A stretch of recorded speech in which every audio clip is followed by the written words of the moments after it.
ایک دفعہ کا ذکر ہے کہ ایک بچہ اسکول سے گھر واپس جا رہا ہوتا ہے۔ بارش کا موسم تھا، راستے میں اس کا جنگل پڑتا تھا۔ جب وہ جنگل سے گزر رہا ہوتا ہے تبھی اچانک بارش شروع ہو جاتی ہے۔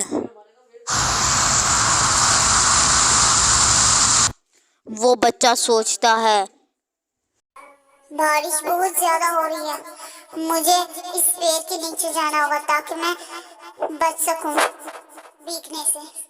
اسے ایسا لگتا ہے کہ کوئی اس کے پیچھے اور اس پر حملہ کرنے لگا، اس لیے وہ جلدی سے نیچے بیٹھ جاتا ہے، اور جب وہ پیچھے مڑ کر دیکھتا ہے تو ایک چڑیل ہوتی ہے۔ وہ اسے دیکھ کر بہت زیادہ ڈر جاتا ہے اور وہ بہت تیزی سے بھاگ جاتا ہے۔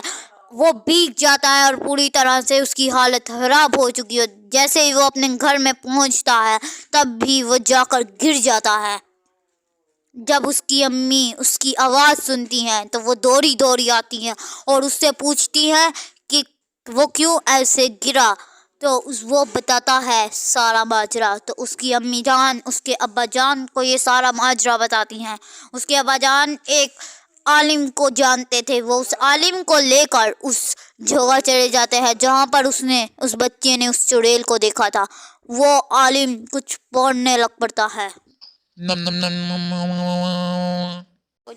تبھی چاروں طرف روشنی پھیل جاتی ہے اور وہ چڑیل وہاں پر آ جاتی ہے، اور وہ عالم اس سے کہتا ہے چلے جا یہاں سے ورنہ تجھ سے اچھا نہیں ہوگا۔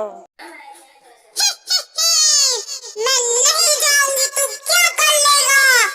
جو کرنا ہوتا ہے تیرے سے کر لے۔ ابھی بتاتا رہے تجھ کو۔ تبھی وہ عالم پھر سے کچھ پڑھتا ہے اور وہ چڑیل ختم ہو جاتی ہے۔